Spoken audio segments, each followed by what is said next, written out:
Hey everybody. Well, I just got done milking cows. I get to play farmer for a few days, 4 days.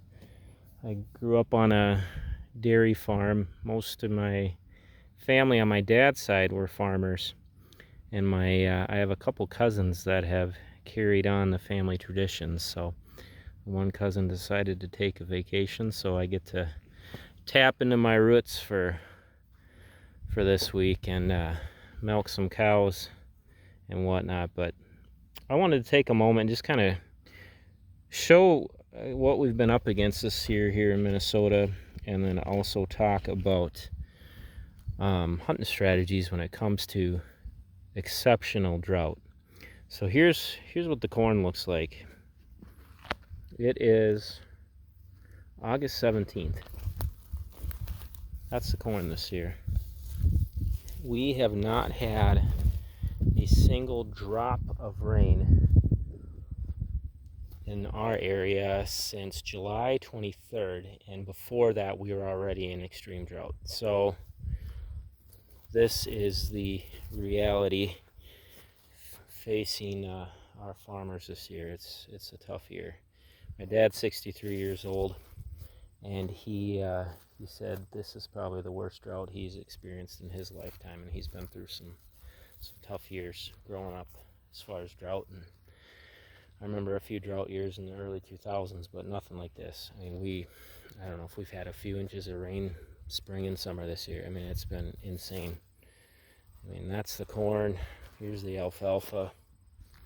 And just completely torched. So there's nothing as far as good, green, palatable food. So normally this is the lowest stress period for deer, is the summer in the northern half of the country. In the south, this is actually a stress period, the heat and dry conditions. This would be their stress period, whereas ours is normally winter. But this year, it's not a normal year.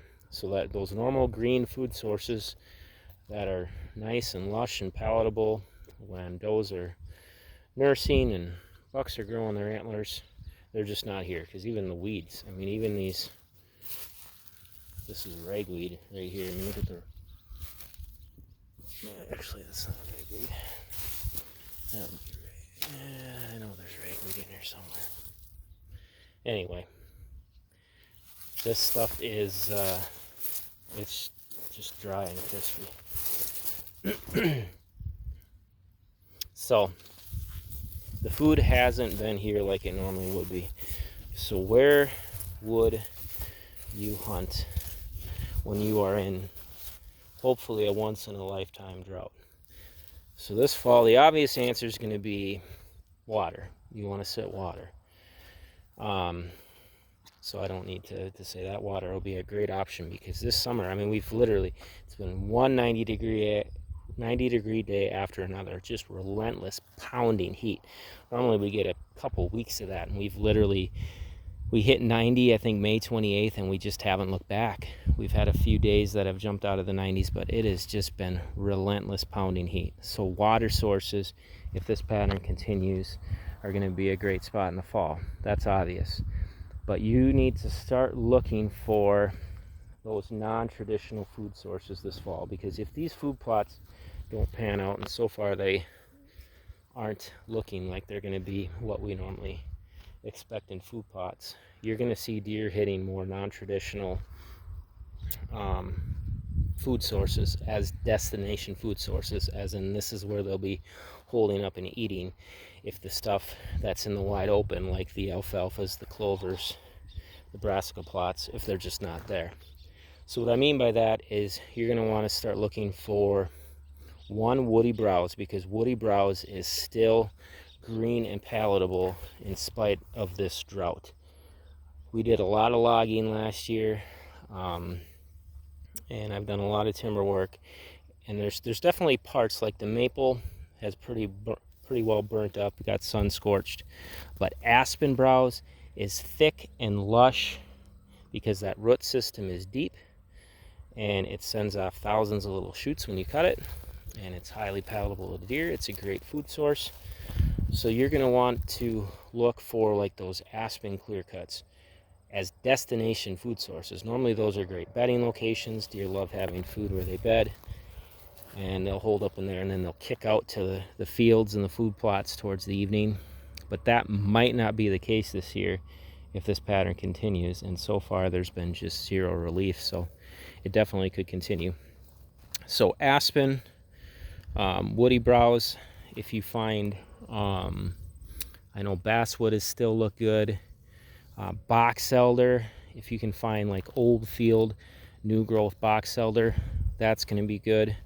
And one thing that's been crazy about this drought is we have a swamp behind us. Normally it's one of these swamps where you can fall in up to your hip. I walked in it, I don't know, probably 3 or 4 weeks ago, and I was barely breaking through my boot. I mean, I'd maybe go over my toe, and that was it. And when I looked around, there was tons of new growth that normally wouldn't be there. I was seeing a lot of gray dogwood, red osier dogwood, other broadleaf plants. But these swamps are kicking out plants that they normally wouldn't be able to kick out because they're so dry.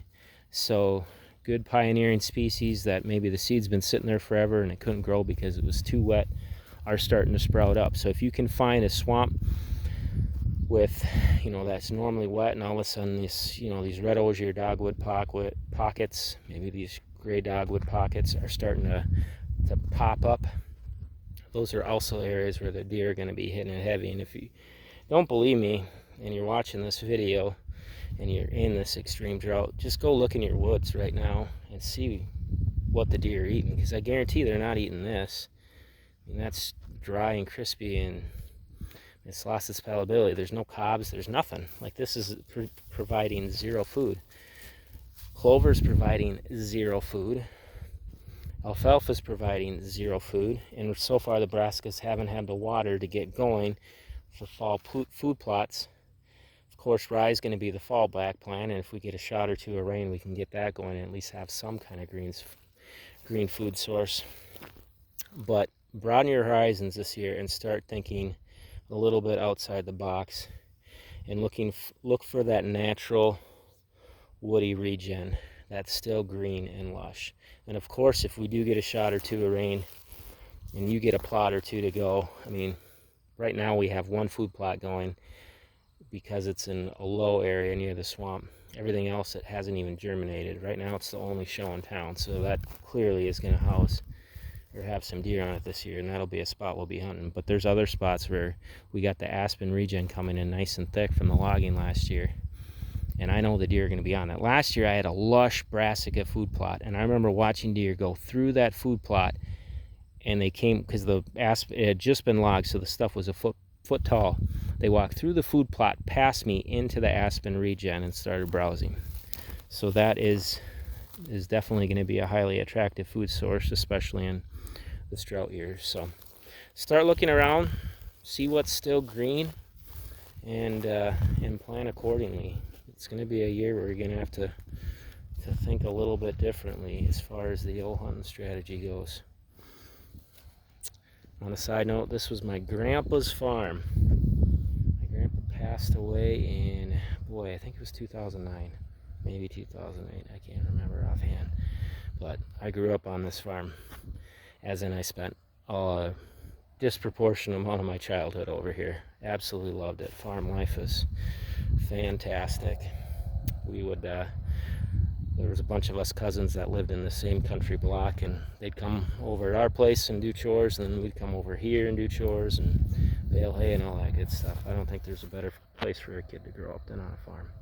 So anyway, all right, 9 minutes. Looks like I got a little long-winded, but yeah, think outside the box this year. If you're dealing with this drought, look for those green food sources. All right, y'all take care. God bless.